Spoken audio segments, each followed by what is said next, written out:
Buenas Muy tardes, buenas, ¿qué tal? ¿Cómo estamos? muy bien, hola, hola Gael, hola a todos. ¿Todo bien? Bueno, yo como siempre lo primero darte las gracias por prestarte a esto, por venir a este episodio 7 Vía de Músicos. Siempre es un gusto que gente que esté en activo ya y que ya esté en otro círculo se preste a una cuenta así pequeña como esta, ¿no? A intentar compartir con los demás, siempre es un gusto y la verdad que, bueno, no has puesto ningún tipo de dificultad, todas han sido facilidades por tu parte, así que te lo agradezco y te doy las gracias de verdad por prestarte. No, gracias a ti, de verdad, el placer es mío y nada, yo encantado de estar aquí charlando un rato contigo, que a mí, sin otra cosa no, pero charlar y hablar me encanta, así que encantado. Bueno, Carlos, a mí me gustaría empezar, como te había dicho, un poco el orden cronológico que hemos seguido en otras charlas. Así que un Vale, poco, pues, cómo te presentarías tú, ¿no? Como músico, cómo te inicias en esto de la música ujú. realmente y cómo podría decir que son tus inicios. Pues yo empiezo en la música de forma así más informal, bueno, primero en casa, ¿no? Como mucha gente. En mi casa había un piano y mi padre estudió música, mi hermano también, yo tengo un hermano mayor, también estudió música y sí que en casa había un poco ese ambiente. Mi padre también había estado en la banda de música en años anteriores, entonces no fue tan difícil que yo tuviera ese interés así como de primeras porque había, como te digo, había un ambiente ya musical en casa. Y ya pues de forma más formal, más adelante me uno a una banda de música aquí en Algeciras, donde empiezo primero con el tambor durante un tiempo y llego pasado unos años al bombardino y después del bombardino me matriculo en el conservatorio ya bueno, 7 años, 8 en ese curso y ya ahí fue cuando llegó con el trombón. Y desde entonces hasta ahora, pues, ir pasando, pues, bueno, seguí en la banda, estuve en el conservatorio, llegué a la Orquesta Joven de Andalucía, a la Academia Barenboim Said en Sevilla y bueno, y por el camino, pues, algunos encuentros así de orquestas también, por Málaga y Granada, hasta que llega el momento donde me empiezo a plantear bueno, ya yo llega un momento ya que sé que quiero dedicarme al trombón, quiero dedicarme a la música y ya tengo algunos profesores que me animan a hacer pruebas al extranjero y fue a través bueno, de ese ánimo y luego pues ir buscando sí, la oportunidad que llegué a estudiar en Nueva York. Claro, pero y Carlos, ¿cómo es ese proceso del cambio de que un niño que le puede gustar la música o que disfruta tocando en la banda, ¿no? Como más o menos todos empezamos, a que realmente tú te planteas que puede ser tu profesión y que esto te lo empiezas a tomar en serio? ¿Es un proceso? ¿Hay algún momento en el que tú digas, oye, esto ha sido un antes y un después y a partir de aquí esto termina de ser un Ajá. juego y ya es lo que quiero que sea mi profesión? Pues si te digo la verdad, no recuerdo que fuera un momento así puntual, ¿no? Sí que fue más, yo lo recuerdo más bien como un proceso en el que ya me lo voy tomando cada vez más en serio y yo sí que es verdad que, bueno, tenía facilidad con el instrumento y se me daba bien y tal. Entonces, pues poco a poco como que de tanto que me iba gustando y tanto que iba ya buscando oportunidades, iban saliendo cosas bueno, por fuera de Algeciras, por Andalucía y el resto de España, que ya decía, oye, que aquí, pues, oye, que a mí sí que me gustaría ser músico, pero verdaderamente mi primera vocación antes de ser músico fue la de ser maestro, como mi abuelo. Yo no tenía eso sí lo recuerdo más que el querer ser músico que llegó un poco más adelante. Yo sí que tenía recuerdos de querer ser maestro en algún momento. Fíjate, y en ese momento que se va convirtiendo más en serio, ¿no? Que decía, sobre todo con las jóvenes orquestas, que tú vas viendo Ujú. que realmente tú eras consciente de las salidas que habían como trombonista o te las fuiste encontrando después más adelante. ¿Tuviste una buena orientación? ¿Cómo fue eso? Hombre, yo sí que una vez que tomé la decisión de ser músico, cuando quiera que fue, eh, yo sí tenía claro que quería ser músico de orquesta, como algo principal, ¿no? Y luego a partir de ahí, pues ir edificando la carrera pues como hacemos, ¿no? Que no solo, nunca hacemos solo una cosa. Pero sí, yo tenía muy claro que quería ser músico de orquesta y si fuera posible, sabiendo que bueno, las oportunidades eran limitadas, eh, pero sí que tenía esa convicción. y a partir de ahí después decías que tú complementaste los estudios en el Conservatorio Profesional con la Academia de Barenboim, ¿no? Que tienen en Sevilla, que bueno, que es la misma, por si alguien no lo conoce, la Barenboim Said, que está en Berlín, que está también otra en Sevilla. ¿Cómo es el acceso que haces tú allí, que es exactamente lo que buscabas al salir del conservatorio? ¿Con qué edad entraste tú a la academia? Yo entré a la academia, era... Uf, me va a fallar ahora la memoria, porque yo estudié 3 años y fueron los 3 años, pues fueron de los 4 años antes de irme, pues yo entraría a lo mejor con 13 o 14 años, más o menos. Y estuve pues de los 13 hasta los 16, más o menos. Claro, que más o menos, si hablamos de eso, de un tercero a quinto de profesional, Más o menos, sí. segundo, quinto, más o Sí, esos menos, ¿no? años. Por ahí. Yo ya había estado dando clases particulares con Francisco Rosario, que es uno de los trombones solistas de la Sinfónica de Sevilla, y el profesor de trombón en la Academia de la Fundación Barenboim. Ahora ya no se puede estudiar trombón allí porque reestructuraron aquello, pero era Francisco Blay, que era el trombón segundo, es el trombón segundo de la Sinfónica de Sevilla. Entonces yo estudié con él a raíz de eso, porque bueno, había estado estudiando en Sevilla y tal, conocía ya gente que había ido a estudiar allí, entonces pues era un poco como otra oportunidad que ir buscando pues fuera, ¿no? Fuera de Algeciras, como quien dice. ¿Y qué recuerdo tienes tú de la academia? ¿De muy diferente al conservatorio? ¿Qué te podía aportar? Hay mucha En, gente que habla, en ¿no?, de la cierto modo, Fundación Barenboim como una cosa sí, diferente. ¿Qué recuerdo tienes tú sí. de ello? Yo, o sea, esos años los recuerdo muy productivos porque dábamos clases, bueno, individual con Francisco y luego dábamos también clases de repertorio orquestal y clases de música de cámara, que yo sí, ahí me pude exponer a un nivel un poco de hacer música un poco diferente a lo que tenía como por casa, ¿no? Por el simple hecho de que, bueno, la Academia de la Fundación Barenboim pues, es una institución de ámbito pues ya autonómico, que tiene un cierto nivel.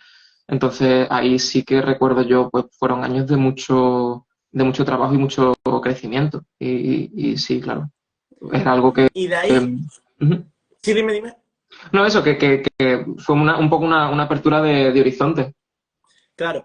Y a partir de ahí hay un salto, bueno, nos saltas toda esa parte que hemos resumido del grado profesional, digamos, a que empieza el superior y no sé si tenías otras elecciones, al final sabemos, te vas a Nueva York, que es a donde queríamos llegar ahora de centrarnos, pero sobre todo en esa decisión, ¿tuviste otras opciones? ¿Cómo te llegó realmente la propuesta de decir, oye, lo voy a intentar en la Juilliard?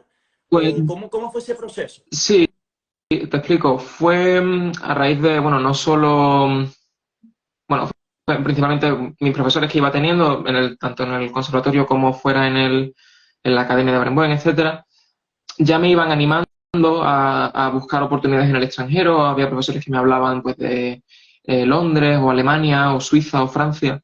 Entonces yo sí que tenía un poco las miras puestas en alguno de estos sitios y bueno, también tenía profesores que me dijeran, oye, pues, ¿por qué no probar Estados Unidos también, ¿no? Es otro mercado y hay también universidades muy buenas, con profesores muy buenos. Evidentemente, pues bueno, está Alessi y hay muchos otros sitios con profesores de muy buen nivel. Y, y bueno, al principio no estaba yo muy convencido, pero luego pues te paras a pensar y dices, a ver, ¿qué es lo que qué es lo que significa esto, digamos, en términos prácticos, ¿no? El echar plaza. Pues en el caso de Julia, lo que tenía que hacer era enviar un vídeo y una serie de papeles con informaciones, formularios, etcétera, pero mandarme un vídeo que me puedo grabar en mi casa o en un aula del conservatorio y ya está, ¿sabes? Riesgo mínimo y poco coste, ¿no? de la oportunidad. Entonces, y en otro conservatorio donde hice solicitud, pues una cosa parecida. Entonces, pues algo que dije, mira, por probar, tampoco vamos a perder, ¿no? Entonces eché papeles, sí que es verdad que en los conservatorios de Estados Unidos se mueven con un calendario mucho más temprano al de España y el resto de Europa, sobre todo mucho más temprano que España. Entonces yo la serie de papeles lo tengo que mandar en diciembre, y ya me dicen que he pasado esa fase preliminar en enero y tengo la audición a finales de febrero. Entonces ahí ya sí es cuando nos tenemos que plantear, bueno, pues vamos a hacer un viaje a Nueva York, que bueno, afortunadamente pues se podía costear y se hizo. para hacer la audición. Y, y eso, pero la cuestión que quería resaltar era que yo desde el primer momento lo vi como algo así como por probar, ¿sabes? No con una mentalidad de yo quiero irme aquí sí o sí, y decir, bueno, pues si sale, o sea, y si sale, la carambola tenía que ser grande para que saliera, y al final salió, pero yo, el que no iba a ser un poco el fin del mundo si no me dieran la plaza, una beca importante que era necesario al fin y al cabo, para eso.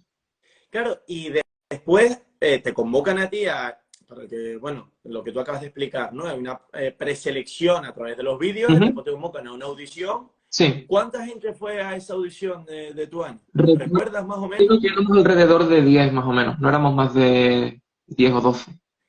Entre Bachelor y Máster, porque allí las plazas no se diferencian, depende del número de gente que se gradúe y se vaya, pues ese son el número de plazas que salen, y si salen 3 plazas, pues pueden ser 3 de Bachelor o 2 de Bachelor y 1 de Máster, la combinación que sea según lo que ellos juegan en las audiciones. Entonces, cuando yo me presenté en esa fase final, como digo, no éramos más de 10 o 12, si es que llegábamos a 10, y había 2 plazas. Claro. ¿Y cómo recuerdas ese proceso de audición? Porque claro, me imagino que llegarás allí, no sé si de casualidad conocías a alguien de esos 10 de allí o no En tenías... absoluto. Yo llegué allí sin conocer a nadie, a lo único que conocía eran los profesores, evidentemente a Alessi, pues haber escuchado sus grabaciones y, en fin, para quien esté escuchando y no sea trombonista, Alessi es como quien dice Cristiano Ronaldo o Messi en el fútbol, casi, ¿no? Salvando un poco las distancias.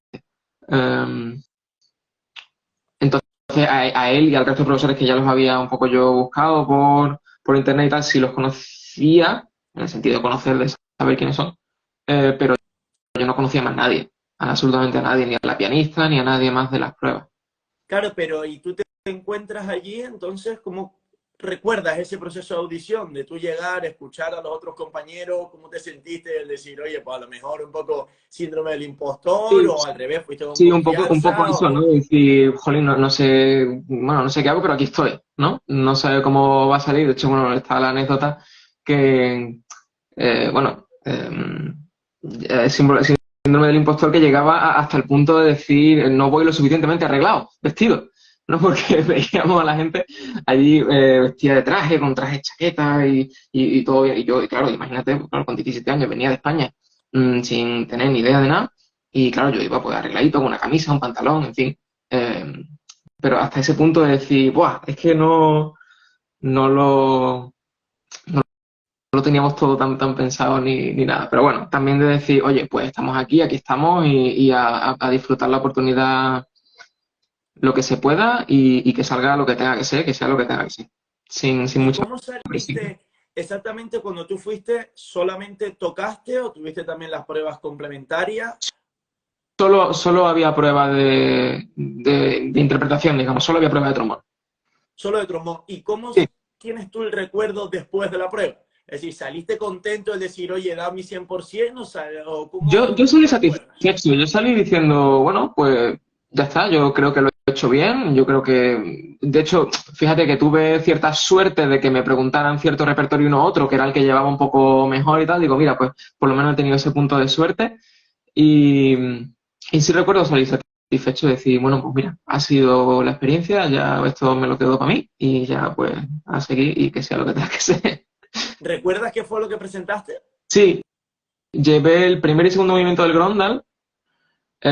Luego ellos también te pedían los requisitos escalas mayores y menores, pero creo que no me pidieron ninguna.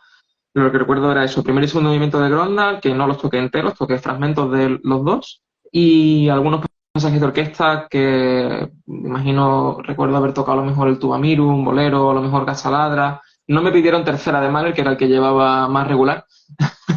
Ese recuerdo que no me lo pidieron, y ahí tuve suerte.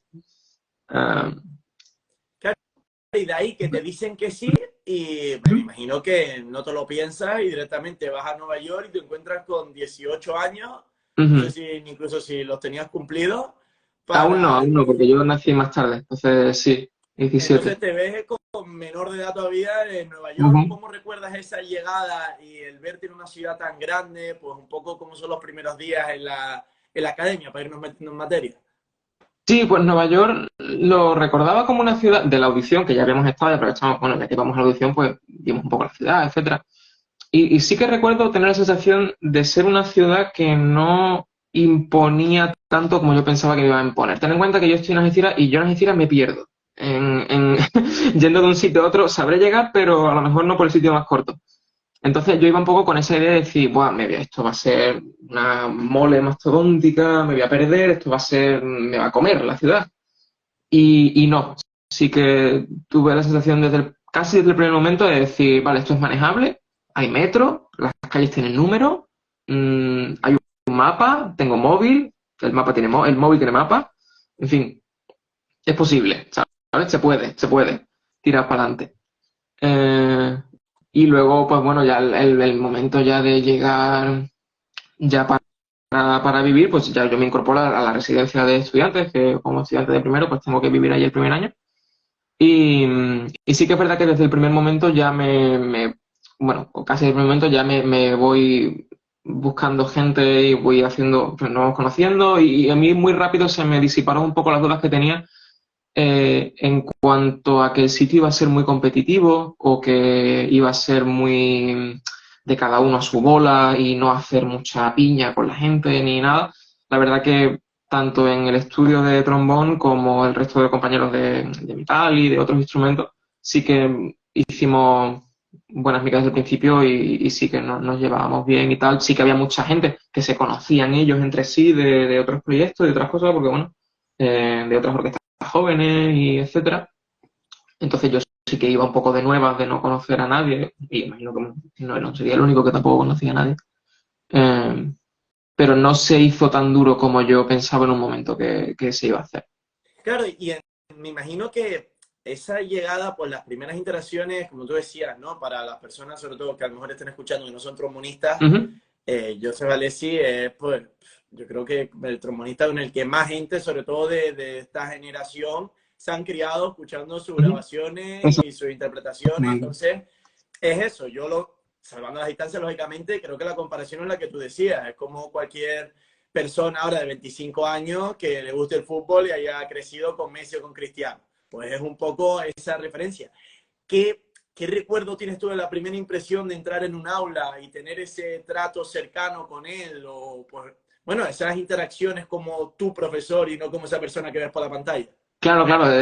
Esa primera, bueno, tengo el recuerdo, por supuesto, el día de la audición, que fue cuando la primera vez que lo vi así en persona y luego ya cuando me incorporo como alumno, la primera, no recuerdo si tuve clase individual antes que ensayo de coro de trombones, que también era con él, o fue más adelante. Pero bueno, al caso que la primera individual que tenemos cara a cara, pues bueno, hablamos un poco de la audición, de cómo le había parecido mi audición, etcétera, y un poco cómo es su forma de trabajar y bueno, pues como cualquier profesor, ¿no? Que nos presentamos y era un poco pues definir los términos en los que íbamos a funcionar y a trabajar y desde el primer momento pues fue un poco de tema de trabajo, ¿no? Es decir, pues esta es la línea que vamos a trabajar y de estos métodos, estos estudios y así fuimos empezando. ¿Qué nivel de dureza recuerdas, Carlos, en Muy cuanto al intenso, nivel de exigencia? muy intenso. Eso lo digo, vamos, lo digo a boca llena, porque es así. Alessi es un profesor muy exigente y sí que no es de los que pasan mucho la mano en ningún momento, casi, ¿no? Es un poco el rasgo que define así, casi con más mm, generalidad el tiempo de trabajo tanto en las clases individuales como en el ensayo de coro de trombones, como en la clase de sección de orquesta, que al final dábamos varias clases con él, ¿no? Eh, era eso, la exigencia máxima y siempre dar el 100% y el 120%, si es posible. Siempre. Claro, y hay una línea, sobre todo en este debate ahora, que bueno, que afortunadamente se ha abierto en los últimos años Ujú. también de lo que es la salud mental, ¿no? Y de Sí, saber hasta qué punto apretar, salvando que lógicamente es tu profesor y todo eso, ¿tú lo recuerdas como una exigencia sana o que en algunos momentos podía superar lo que uno podía aguantar? O sea, ¿tú recuerdas realmente en algunos momentos verte superado por la situación?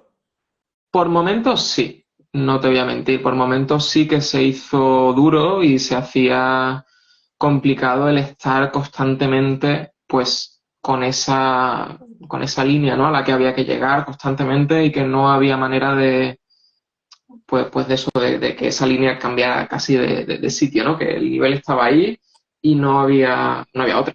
Entonces sí, por momentos claro que se hacía duro.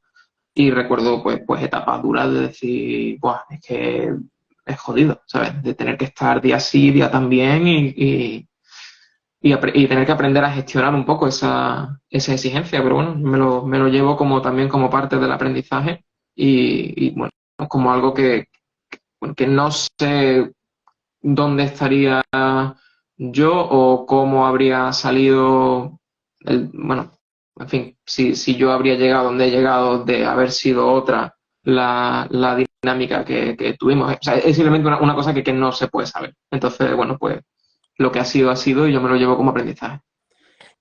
Fantástico. Entonces, ahora cambiando un poquito el tercio, sobre todo, para ir a estudiar allí, tuvimos el placer también de tener aquí a Ricardo Moyá, que también fue Ujú. exalumno de la Julia, y él contaba Sí. sobre todo lo importante que es las becas, Ujú. para costear sobre todo todos los alumnos o la gran mayoría de alumnos que están en la Juilliard. Para poder costear la matrícula necesitas una beca, Ujú. y después sobre todo también lo que es vivir en una ciudad como Nueva York, estar tan lejos de Sí. tu casa, me imagino que tendrá unos costes económicos grandísimos. No sé cómo hiciste tú el tema, sobre todo ese de becas, qué becas te he leído, Ujú. algunas que has ganado, sobre todo después estando allí también en Nueva York. ¿Qué podrías contar de todo ese proceso? Sí, yo en el momento que me ofrecen plaza, en esa misma carta me dicen que me han dado una beca que se llama la beca Kovner, que es una beca que sinceramente yo en ese momento no la conocía, no sabía qué era lo que era ni nada. Y en términos económicos, resumiendo, es una beca que cubre todo el coste de matrícula e incluso nos daban un dinero extra para pues, costear. Bueno, también cubrían el alojamiento en la residencia y manutención en la cafetería de allí. Entonces yo iba pues con todos esos gastos ya cubiertos por esa beca. Eso fue un poco lo que hizo posible en un primer momento que yo tomara esa decisión tan rápida de decir me voy, porque si no hubiera tenido esa facilidad, eh, pues habría sido una decisión mucho más complicada. Eso lo tengo muy claro también. Pero bueno, afortunadamente pues se me ofrece esa beca, yo la acepto, voy allí y es una beca como digo, cubre todos los gastos, tanto de matrícula como de alojamiento, de manutención y eh, un dinero extra pues para, en fin, otros costes, otros gastos, etcétera. Claro, y aparte de eso, ¿tú tuviste opción a entrar a otras becas o simplemente con esa estaban todos tus Sí, gastos cubiertos? una vez allí, sobre todo, bueno, pues hay maneras de suplementar esos ingresos con trabajos dentro de la escuela, que yo hice, bueno, pues el primer y segundo año hice trabajo como acomodador en los espectáculos, en las funciones, que los alumnos trabajan allí de acomodadores. Otros años estuve trabajando en la oficina que ayuda a los alumnos que somos extranjeros, ahí trabajando de oficina o en el archivo de la orquesta, anotando partituras de orquesta o, bueno, anotando, borrando, escaneando, lo que hiciera falta, ¿no? Hay trabajos dentro de la propia escuela donde se puede, uno puede sacar también unos ingresos. Luego también yo a partir del segundo año fui asistente del estudio, entonces me correspondía a mí asignar los horarios de las clases individuales, también pues con una pequeña ayuda.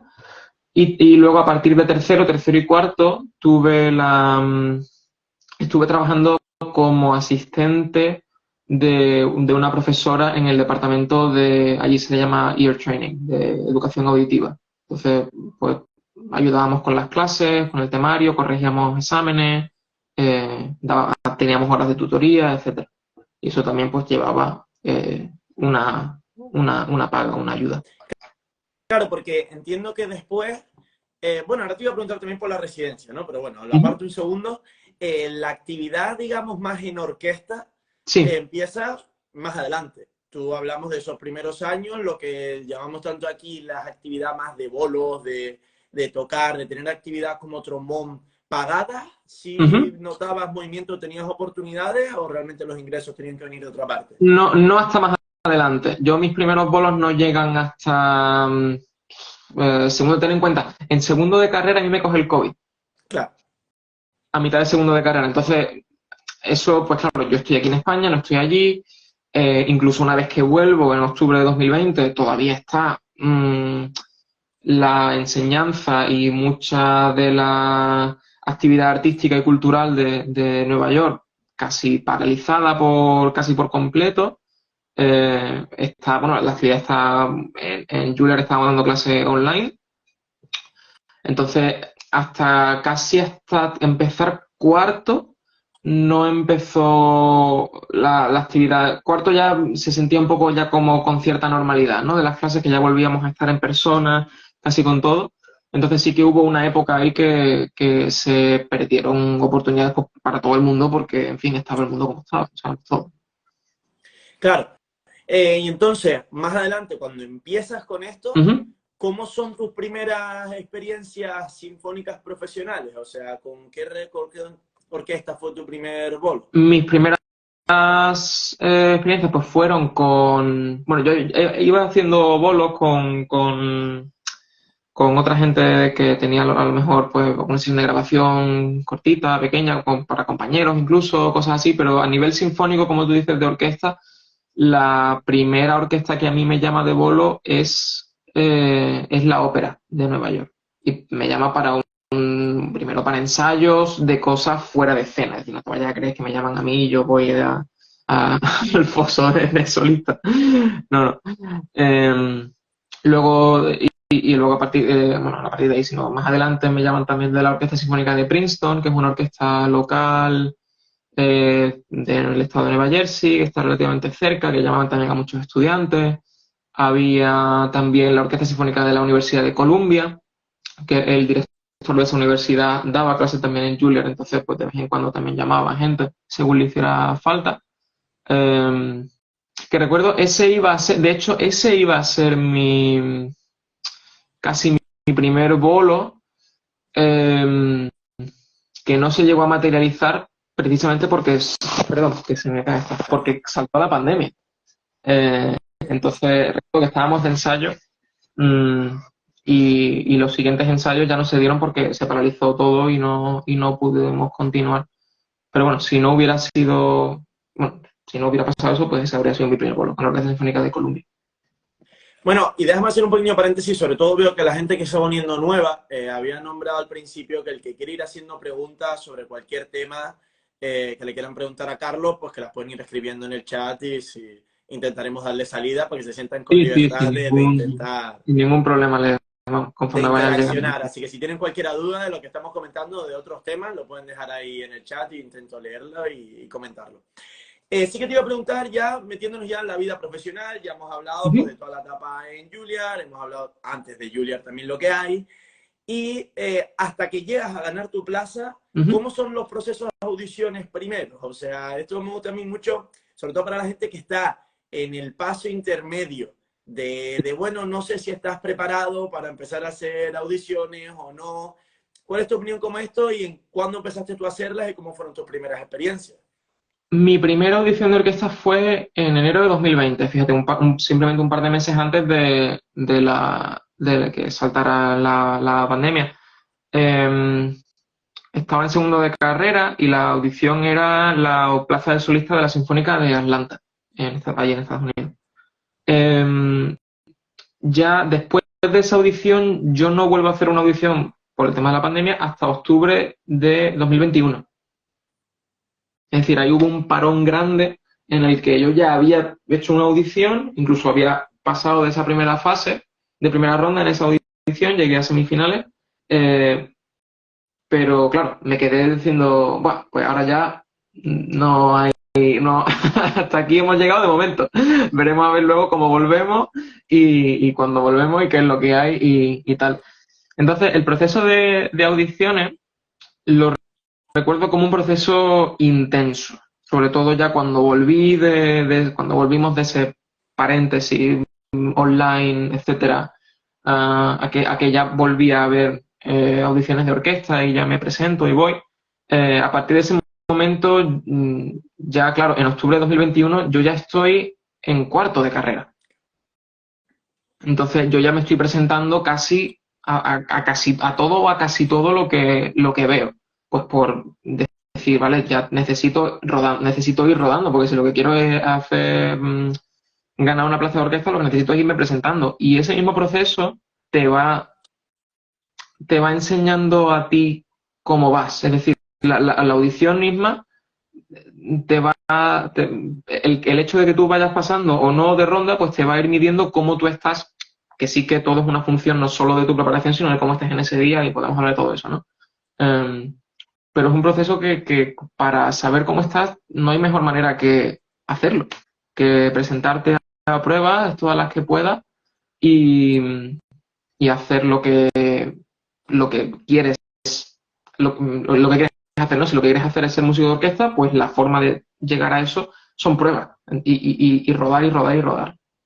No A mí me solo parece interesante, lo hablábamos en el episodio anterior también con Violeta, que la vi antes conectada por aquí, sí. sobre la preparación el día de la prueba, ¿no? Que me parece también una cosa interesante si tú pues tienes alguna, no sé si llamarlo alguna manía o algún ritual, o simplemente sabes que te funciona otra cosa diferente a la que haces diariamente. ¿Cómo enfocas lo que es un día de prueba? Tengo ese proceso de la rutina del día, me encanta que me hagas esa pregunta porque es algo que también lo fui construyendo a medida que fui haciendo pruebas, ¿no? Que estaba diciendo, bueno, pues voy a probar esto y vale, pues ha funcionado esto o no, hay que cambiar, etcétera. Entonces yo tengo varias manías bueno, me funcionan a mí y espérate que esto está aquí que no aguanta con el café. Y tengo varias manías, entre ellas está cuando llego al sitio de la audición, me trato de buscar un rincón apartado de todo el mundo y hacer un poco una especie de meditación que viene de la técnica Alexander, tumbado en el suelo, con libros en la cabeza. Eso se llama reposo activo, la gente que a lo mejor conozca. Pues hago un poco esto, ¿no? Para ponerme en situación y hacer y crearme un poco mi burbuja dentro de la cual yo estoy en control y los nervios no se van a apoderar de mí.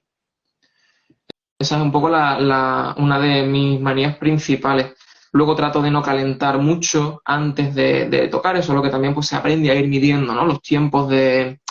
Voy calentando y claro, calentar es prepararte para el momento clave donde tengo que estar al 100% y tengo que llegar lo suficientemente fresco como para dar el 100%, pero sin pasarme porque si no, cuando importa, que es cuando estoy en el escenario, si ya he dado las notas buenas, las he dado en la sala de calentamiento, ya no vale. Entonces, ir aprendiendo a medirse en ese sentido.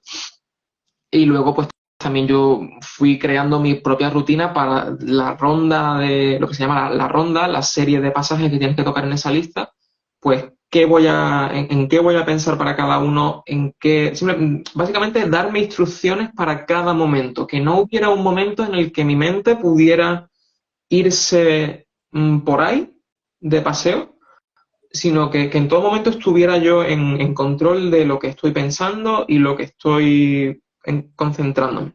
Y esa es la forma que a mí me ha dado mejores resultados.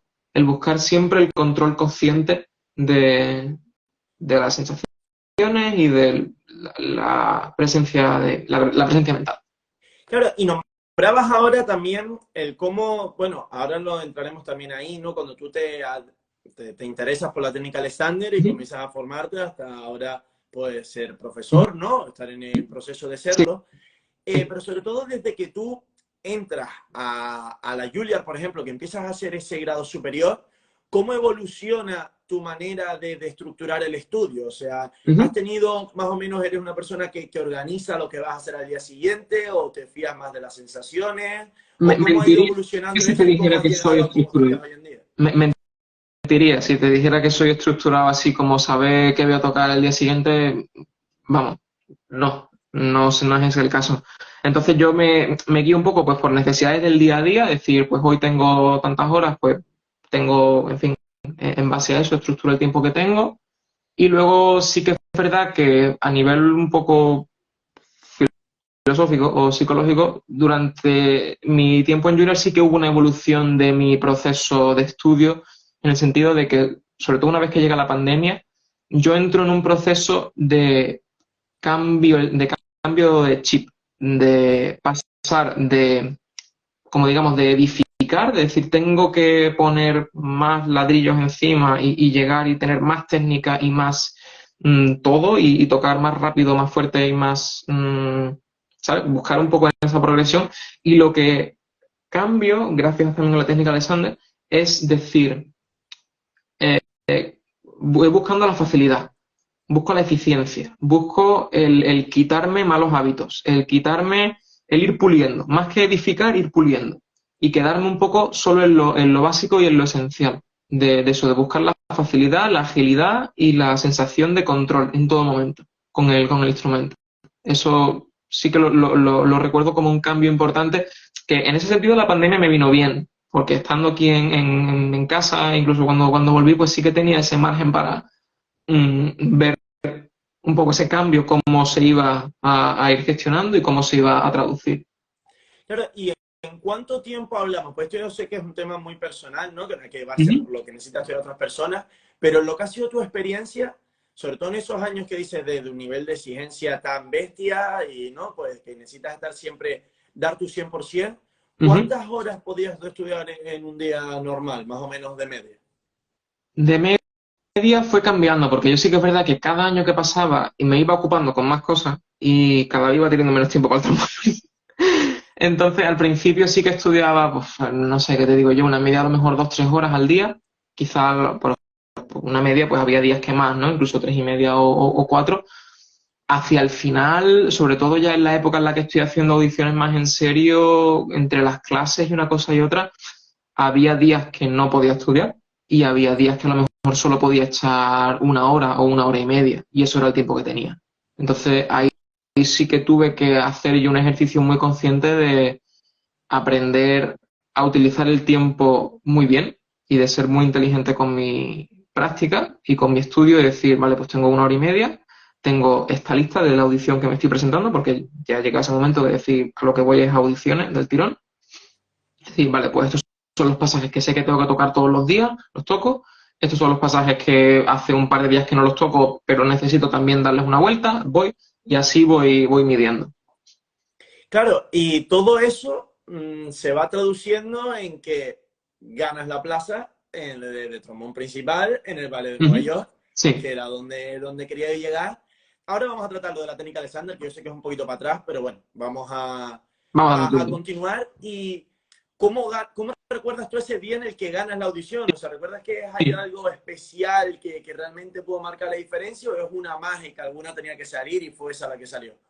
Pues recuerdo bueno, ya venía de algunas audiciones recientes. Yo había hecho una audición pues en octubre de 2021, en noviembre de 2021 tuve otra, en enero de 2022 tuve otra.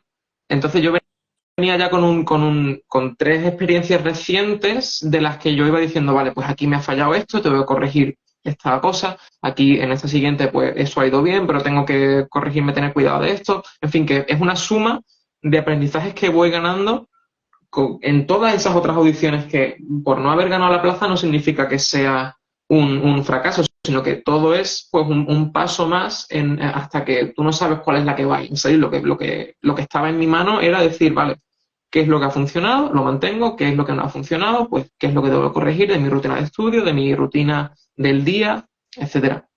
Entonces, ahí sí que cosas que recuerdo que me funcionaron bastante bien ese día en el ballet fue, por un lado, supe medirme en el calentamiento, de no calentar de más y llegar a un punto en el que estaba en un punto bastante óptimo de tocar, estaba a gusto tocando, las de sensaciones físicas y tal.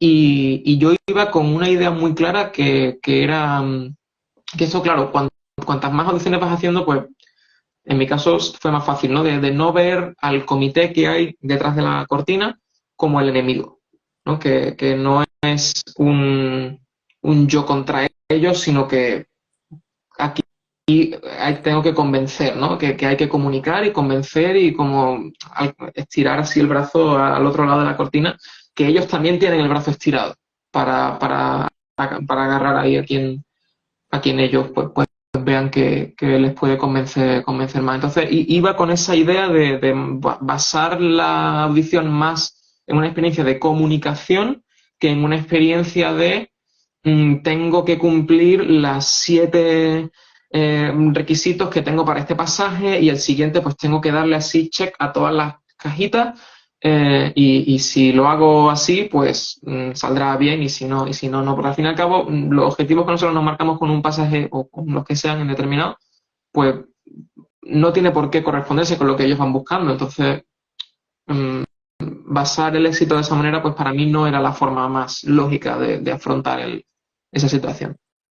Claro, lo más importante, ahora hacemos ese recap que te decía, porque en todo este proceso y en toda esta filosofía un poco de estudio que tú dices, es muy importante todas las pinceladas que estás dando constantemente de la técnica de Sander. Porque sí. Es que indirecta o directamente todos los puntos que vas hablando son de la técnica de Sander. ¿Cómo empieza ese interés tuyo por la técnica? ¿Cuándo la descubres? Si hay alguien que realmente te dice que puede ser importante. ¿Y cómo son tus primeros contactos, ¿no? Y que te va llamando la atención, ves tú que hasta qué punto te puede ser útil y la empiezas a aplicar en tu vida, tanto como músico como en muchas otras cosas que se puede aplicar. Yo la técnica de Sander la descubro, tenía ya ciertas, no nociones, pero había oído hablar de ella antes de irme a Nueva York, pero la descubro propiamente dicha en mi segundo año allí. Es cuando me puedo matricular como alumno. Se ofrece allí como una asignatura optativa.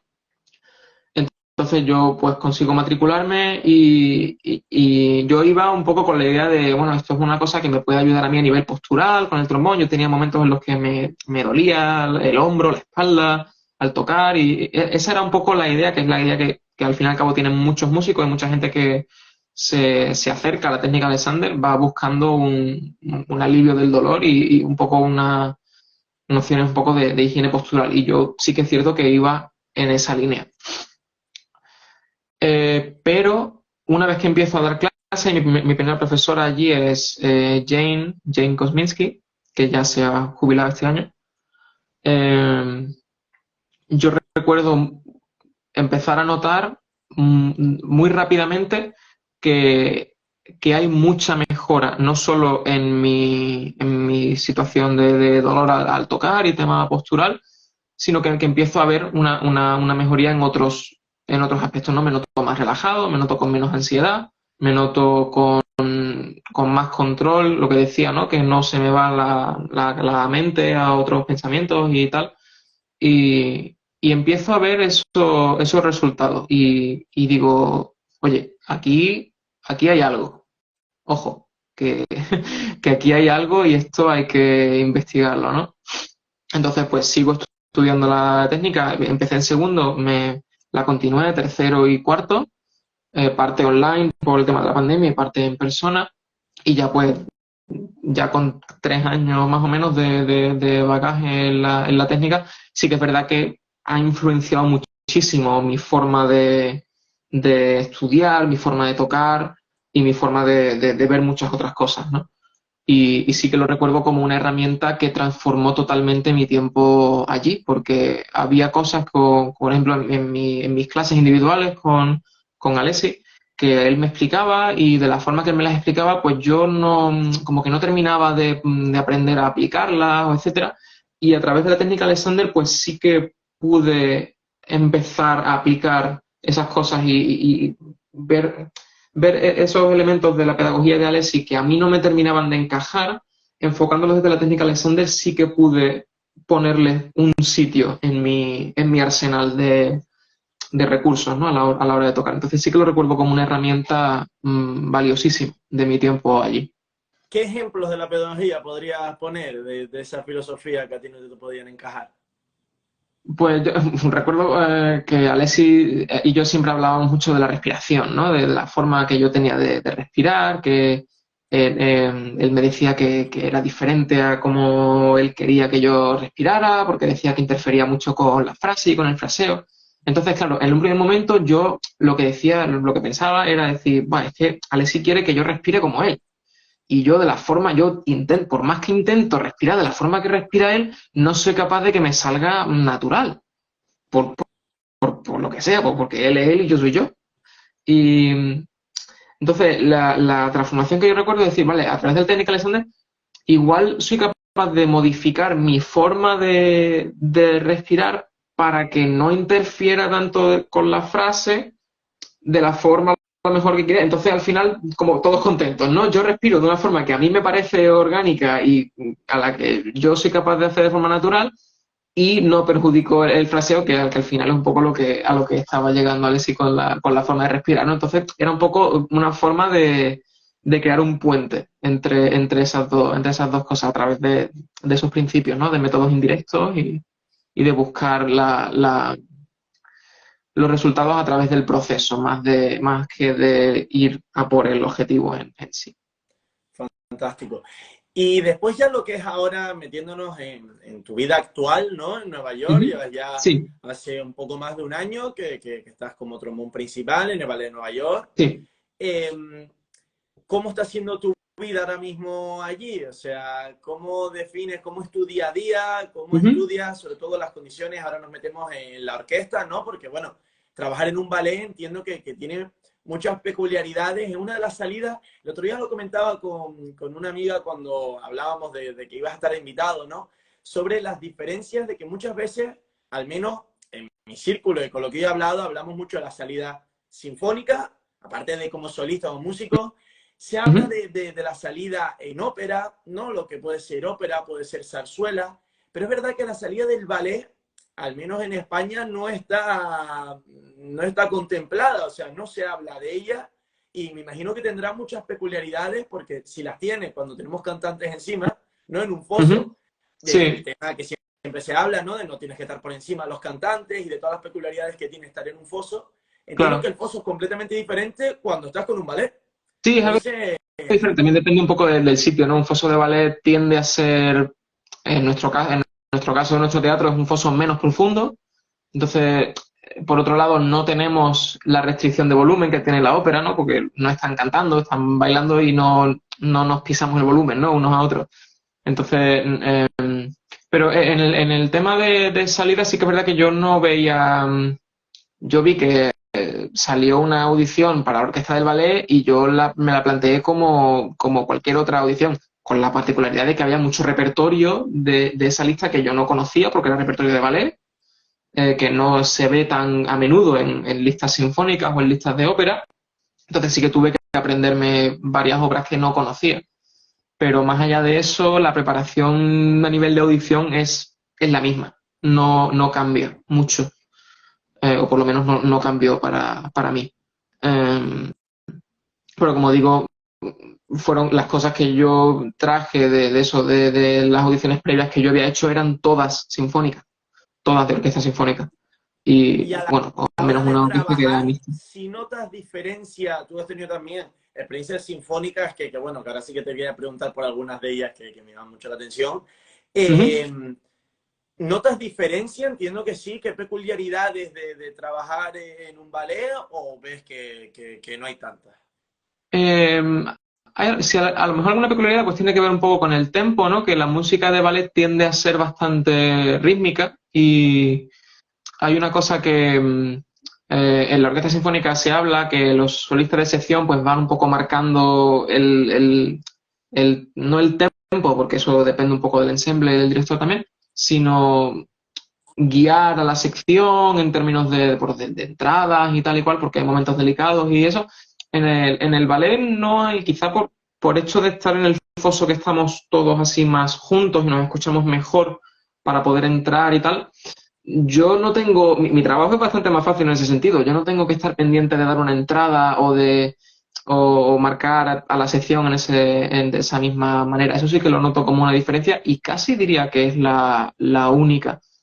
Con la salvedad quizá de estar en el foso, ¿no? Que hay secciones a las que escuchan mejor que a otras, ¿no? En el foso nosotros estamos encima de los violines segundos y de las violas, mientras que en una orquesta sinfónica pues estaríamos mucho más cerca de las maderas o del resto de los metales.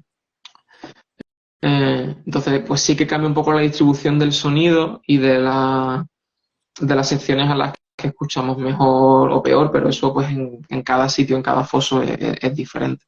Yo tengo que reconocer que me gusta el estar en un foso. No tengo problema con que no se me vea o que no se me vea tanto. Y sí que lo disfruto, sí.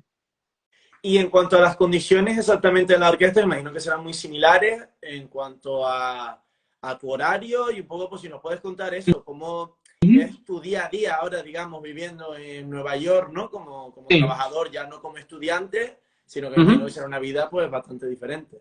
Sí, pues mi día a día se divide en dos periodos del año, porque el ballet de Nueva York funciona de una forma un poco peculiar, que funcionamos por bloques de tiempo. Bloques en los que estamos trabajando y bloques en los que estamos de descanso de temporada.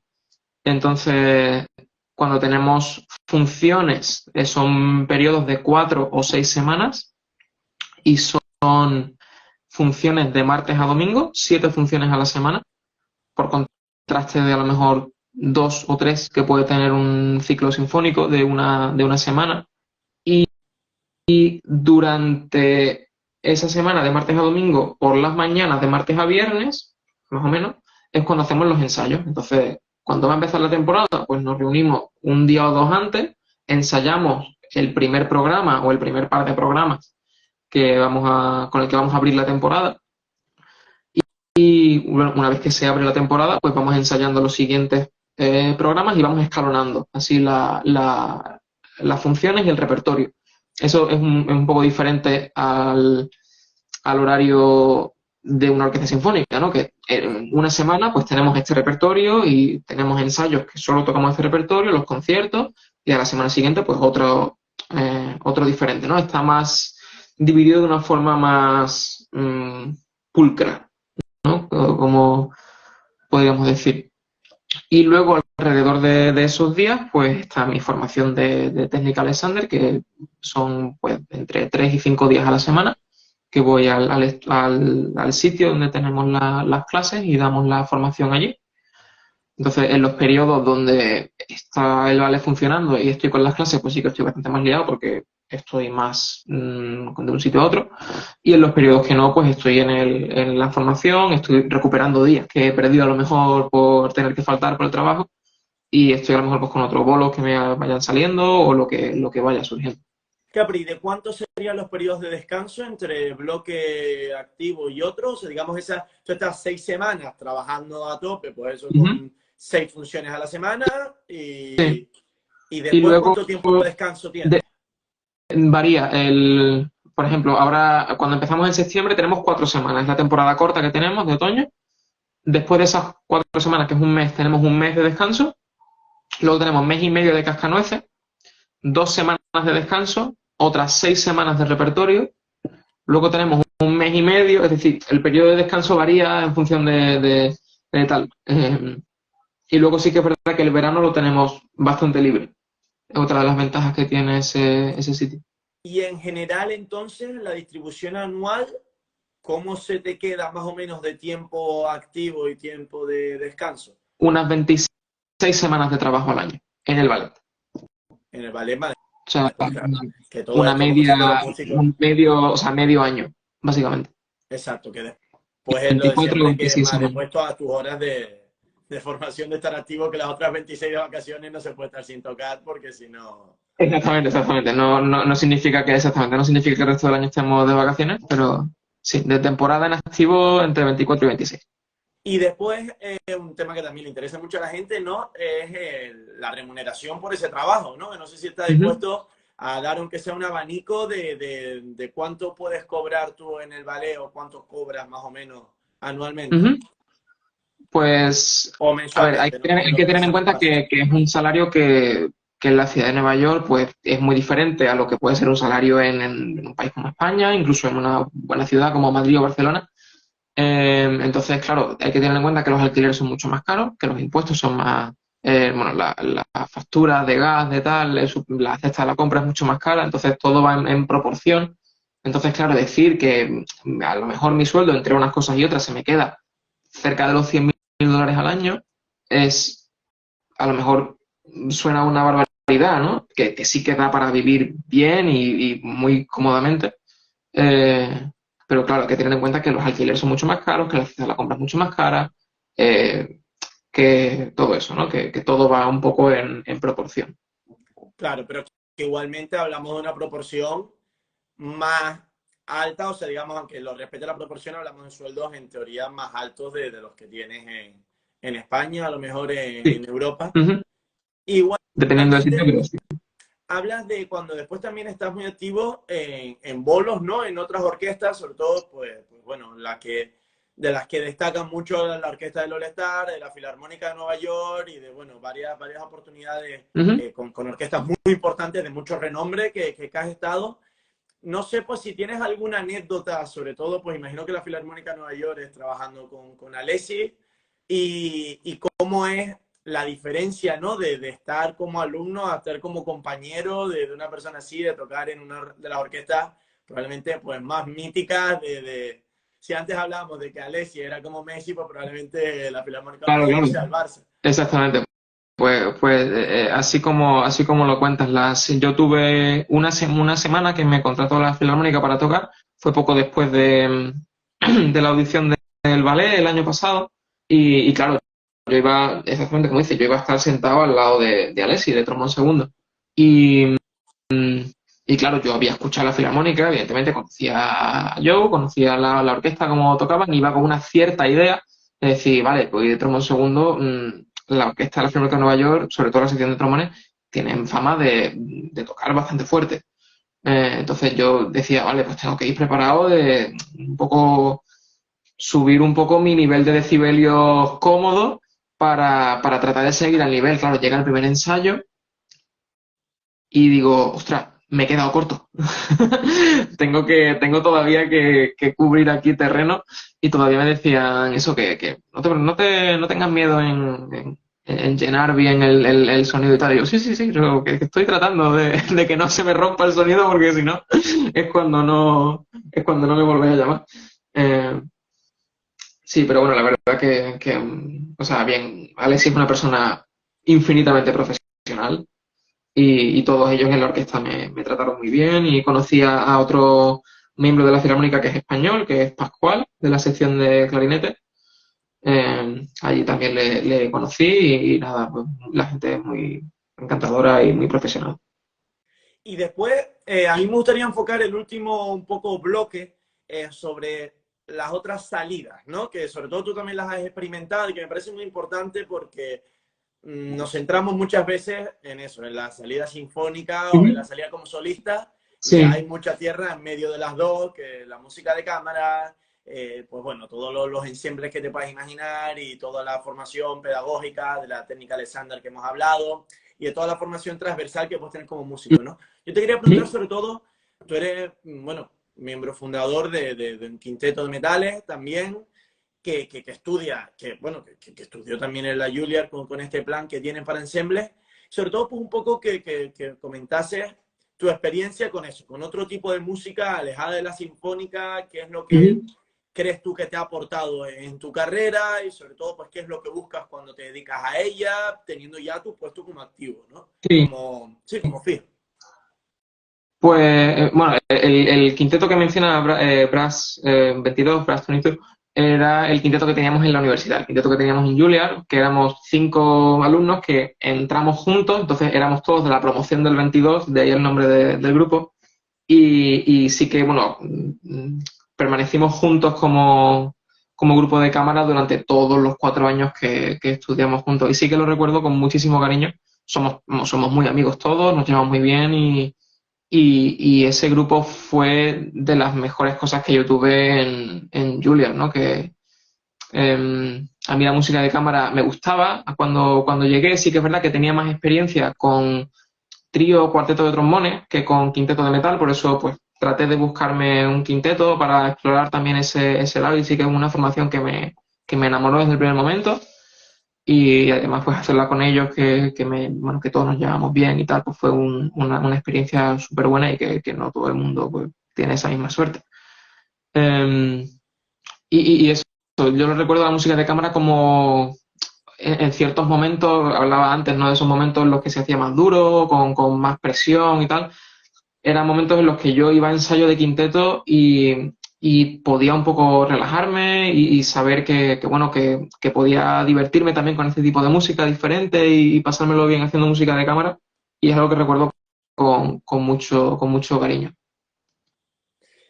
Y pues ya casi que lo último que te quería comentar, Carlos, sobre tu mensaje, tú que sobre todo, pues eres una persona súper joven, que ya tienes tu plaza, ¿no? Que ya aunque lo veas desde el punto de vista como profesional, Sí. a la gente de años parecidos a los tuyos, de quinta presentación, como puedo ser yo, como puede ser muchas de las personas que nos estén escuchando, ¿qué consejo darías tú para dedicarse al mundo profesional? O sea, la clave que tú creas que en tu carrera ha sido el consejo que tú le darías a una persona que se quiera dedicar al mundo sinfónico o al mundo de música de cámara o a lo que sea, pero como profesional de su instrumento.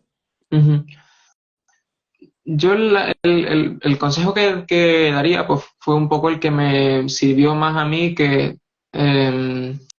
cuando cambié ese chip de centrarme en los resultados a centrarme en el proceso, fue un momento en el que ya todo empezó a ir mejor y todo cobró una dimensión de mucha más facilidad en el aprendizaje y más disfrute en el aprendizaje del instrumento y de los procesos de audición, etcétera.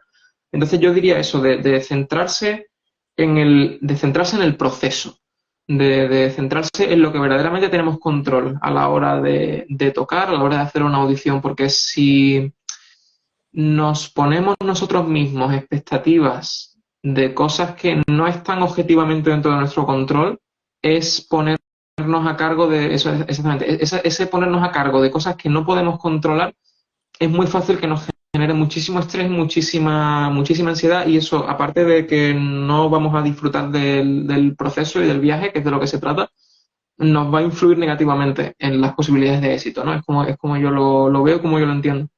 Entonces, lo que yo diría es lo que me ha funcionado, lo que me ha funcionado a mí desde luego es eso de centrarme más en el proceso y discernir verdaderamente qué son los elementos a la hora de tocar, por ejemplo, que podemos cambiar, que podemos mejorar o tomar decisiones diferentes y ir desde ahí.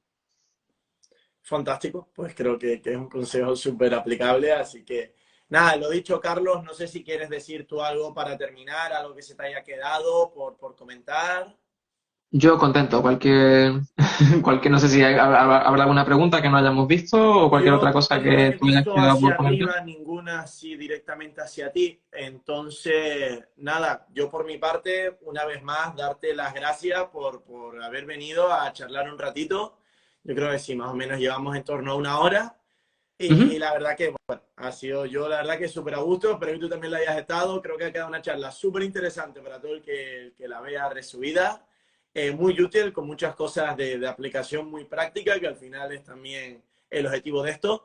Así que nada, darte las gracias una vez más y que espero que tanto tú que hayas estado cómodo como que el resto de las personas que hayan escuchado hayan aprendido algo. Pues muchas gracias a ti, ya te digo, yo he estado súper a gusto y nada, encantado de haber pasado por aquí. Gracias de nuevo por haberme invitado. Nada, pues lo dicho, Carlos. Muchísimas gracias. Un abrazo. Gracias a ti, Hasta Gael. luego.